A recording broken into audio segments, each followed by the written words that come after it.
Hello अस्सलाम वालेकुम all. कैसे हैं आप सब। जैसा कि मैंने आप सबसे प्रॉमिस किया था कि मैं मुंबई सीरीज़ के व्लॉग्स आपके साथ शेयर करूंगी, और बीच में मैं ई सीरीज़ की वजह से व्लॉग्स शेयर नहीं कर पाई थी, तो अब मैं आपके साथ मुंबई सीरीज़ शुरू कर रही हूं।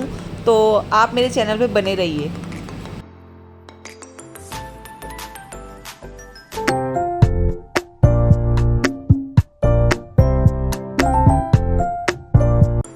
हेलो एवरीवन, अस्सलाम वालेकुम। Welcome back to my channel Zaika with sisters. तो कैसे हैं आप सब। आज मैं आप सबके साथ शेयर कर रही हूँ अनदर ट्रैवलिंग ब्लॉग। बच्चों की चल रही है समर वेकेशन और बच्चे पहुँचे हुए हैं अपने नानी हाउस। तो हम सब ने मिलकर एक फैमिली ट्रिप अरेंज की for 3 days from Mumbai to Panchgani and Mahabaleshwar. तो चलिए देखते हैं। तो सुबह के बज रहे थे 5:20 और सब उठ चुके थे, सब रेडी हो चुके थे निकलने के लिए, बस बस का वेट कर रहे थे। अब हम फैमिली ट्रिप के लिए जा रहे हैं। चलो और ये जा रहे थे हम बस की तरफ। बस घर से थोड़ी सी दूरी पर थी। सुबह के 5 बजे भी उमैमा मास्टरा बहुत ज़्यादा एक्टिव थे जाने की एक्साइटमेंट में।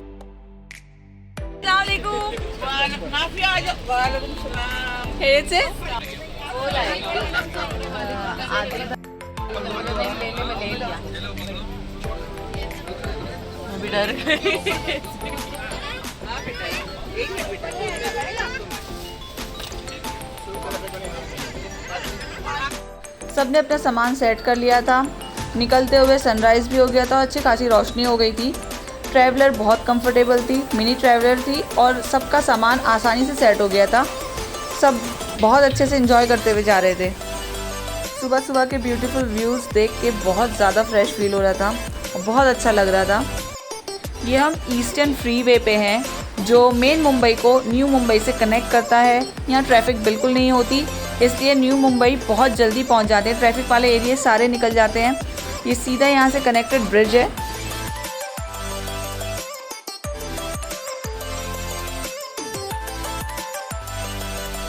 अर्ली मॉर्निंग के ट्रैवलिंग में उमैमा को थोड़ा सा वॉमिट का इशू होता है, तो इसलिए वो चुपचाप ही बैठी थी। ये हम क्रॉस कर रहे थे न्यू मुंबई। अगर आपको आउट ऑफ मुंबई जाना है तो चारों तरफ से आपको पानी क्रॉस करके जाना पड़ेगा। आप किसी भी साइड से जाएं, क्योंकि मुंबई चारों तरफ से पानी से घिरा हुआ है।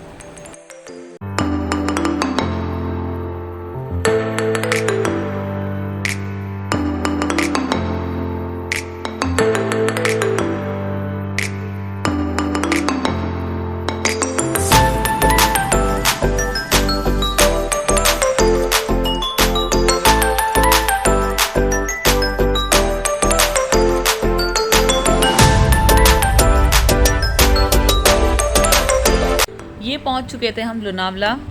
ये मुंबई का सबसे नियरेस्ट हिल स्टेशन है। अगर आप मुंबई से कहीं घूमने जाना चाहते हैं हिल स्टेशन, तो लोनावला सबसे नज़दीक है। ये पड़ता है अराउंड 90 किलोमीटर। और महाबलेश्वर पंचगनी ये थोड़ी दूरी पर हैं, ये पड़ते हैं 230 किलोमीटर के अराउंड इसका डिस्टेंस है मुंबई से। तो लोनावला क्रॉस करने के बाद हम रुके थे एक फूड कोर्ट पे, क्योंकि सबको भूख बहुत लग रही थी और फ्रेश भी होना था। बच्चे भी थोड़ा इरिटेट हो रहे थे।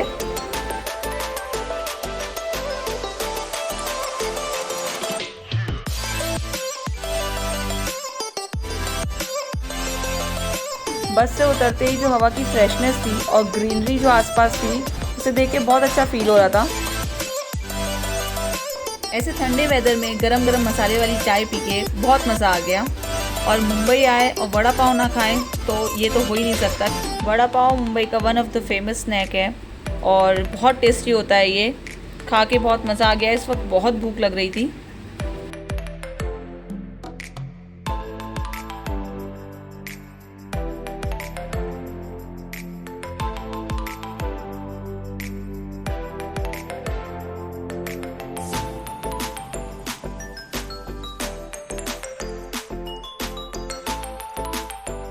ये थी हमारी ट्रैवलर। अब पंचगनी की निकलने के लिए तैयारी हो रही थी। बच्चे फ्रेश हो चुके थे तो बच्चों को भी अच्छा लग रहा था खा के, और थोड़ा बाहर निकल के जो फ्रेश एयर लिए बच्चों ने, उससे वो एक्टिव हो गए थे।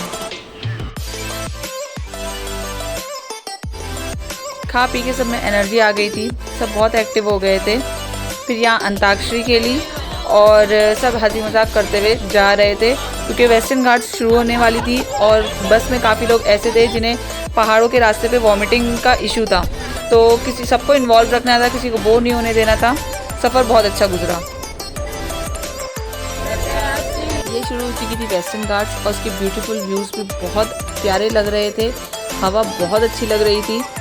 अब ये हम जा रहे थे पंचगनी की तरफ।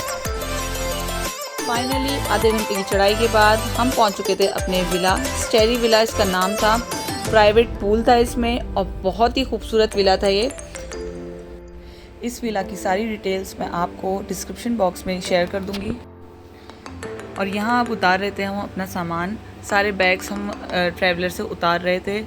आसपास के व्यूज़ भी बहुत ब्यूटीफुल थे क्योंकि फार्म था आसपास में, कोई सिटी या कोई रेजिडेंशियल एरियाज़ नहीं थे। और यहाँ सब वेट कर रहे थे कि कब हमारे बैग्स आ जाएं और कब हम अपने अपने रूम में सेटल हो जाएं। तो ये बैग्स हमारे आ चुके थे और बच्चे इस इंतज़ार में थे कि कब पूल में जाएंगे और कब मस्ती करेंगे। बड़े सब थके हुए थे क्योंकि इतने लंबे ट्रैवलिंग के बाद थोड़ा सा रेस्ट ज़रूरी था। खाने पीने का सारा सामान हम मुंबई से कैरी करके लाए थे बिकॉज 3 डेज़ के लिए हमें स्टे करना था और सारा खाना पीना हमें विला में ही करना था। सब ने थोड़ा थोड़ा ब्रेकफास्ट कर लिया था और बच्चे जा चुके थे पूल में, उनका फन टाइम शुरू हो चुका था। वेट ही नहीं कर पा रहे थे कि कब जाएं और कब हम मस्ती करें। पानी बहुत ज़्यादा ठंडा था और हवा बहुत तेज़ चल रही थी। इतनी तेज़ धूप थी, उसके बावजूद भी इतनी हवा और ठंडे पानी से सबको ठंड लगने लगी थी।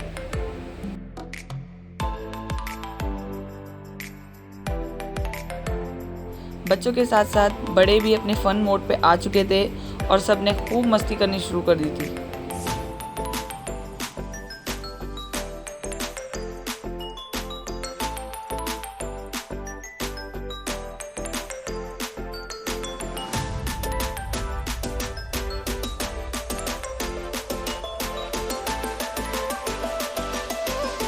स्कूल से निकलने के बाद सबको बहुत तेज़ भूख लगी थी, तो यहाँ हमने सेव पूरी बनाई थी। बहुत टेस्टी सेव पूरी बनी थी। मामा सबको सर्व कर रहे थे, सब आसपास ही खड़े थे बिकॉज़ भूख इतनी ज़्यादा थी। वैसे भी पानी से निकलने के बाद भूख बहुत तेज़ लगती है और चाय की बहुत नीड लग रही थी इस वक्त, तो सेव पूरी और चाय के साथ बहुत मज़ा आ गया। जब हम अपने बिजी शेड्यूल से अपनी फैमिली के लिए टाइम निकालते हैं और कोई ट्रिप पे जाते हैं तो वो जो छोटे छोटे मोमेंट्स होते हैं साथ में सबके, वो अलग ही सुकून देते हैं और माइंड को भी इतना रिलैक्स करते हैं। तो सबको अपने अपने लिए टाइम निकालना चाहिए फैमिली के लिए और अपनी फैमिली के साथ कहीं ट्रिप पे जाना चाहिए। बड़े खेलने लगे थे यहाँ पे लूडो, सबको बहुत मज़ा आ रहा था और बच्चे लग गए थे कैरम खेलने में। विला इतना अच्छा था कि सारी एंटरटेनमेंट की फैसिलिटीज़ उन्होंने विला में ही प्रोवाइड कर रखी थी। कैरम भी था और टीवी था, वाईफाई था और बहुत सारे ऐसे छोटे छोटे गेम्स थे। बच्चों ने खूब इन्जॉय किया था। और ये हो चुकी थी शाम। शाम का सबका प्लान था बारबेक्यू करने का। चिकन और कबाब सब मैरिनेट करके रखे हुए थे। सिगड़ी जलाकर सब आसपास ही बैठ गए थे क्योंकि ठंड इतनी थी, हवा बहुत तेज़ चल रही थी और क्लाइमेट बिल्कुल चेंज हो गया था। जून का इतना गर्मी का महीना लग ही नहीं रहा था कि जून का महीना चल रहा है क्योंकि इतनी ठंड थी। बच्चों को भी ठंड के कपड़े पहनाने की ज़रूरत पड़ गई थी। हुडीज़ हमने पहना दी थी, बच्चों को कैप भी पहना दिया था क्योंकि हवा बहुत तेज़ चल रही थी और मुंबई से इतने गर्म क्लाइमेट से आके बिल्कुल ठंड में बच्चों की तबीयत भी ख़राब होने का ख़तरा था। चिकन टिक्का रोस्ट हो रहा था और इतनी अच्छी खुशबू आ रही थी। सब आसपास बैठ के बातें कर रहे थे। बहुत अच्छा एक मोमेंटम बन गया था। हमारे कज़न्स ने इतना अच्छा अरेंजमेंट कर रखा था। ये सब सारी चीज़ें जो खाना बनने में ज़रूरत लगने वाली थी वो सारी चीज़ें वहाँ से कैरी करके लेके आए थे। एक एक चीज़ सबको मिलना और किसी चीज़ की कोई भी कमी नहीं होना, बहुत अच्छा अरेंजमेंट किया था ये लोगों ने। टिक्के रोस्ट हो रहे थे, सब आपस में बातें कर रहे थे, बैकग्राउंड में म्यूज़िक चल रही थी, स्पीकर भी विला में अवेलेबल था और बच्चे अपने खेलने में लगे हुए थे।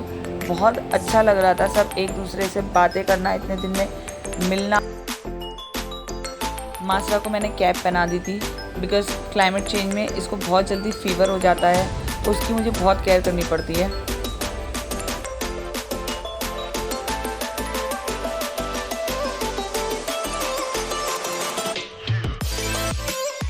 रोस्ट करते करते 2 से 3 घंटे निकल चुके थे और बारी बारी एक के बाद एक कोई ना कोई सिगड़ी के पास बैठा हुआ था, क्योंकि ठंड भी लग रही थी सबको और टाइम भी पास करना था।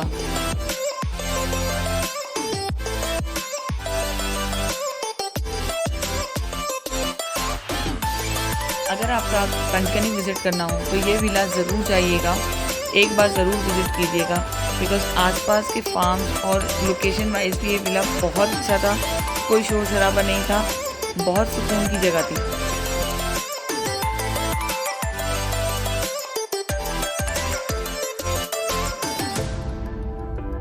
तो फाइनली टिक्के रेडी हो चुके थे। अब इसको हमने दही, फ्रेश क्रीम और बटर के मिक्सचर में ऐड कर लिया था और मिक्स करके, इस रेसिपी का नाम है चिकन तसला। मैं किसी वक्त में ज़रूर आपके साथ शेयर करूंगी ये रेसिपी।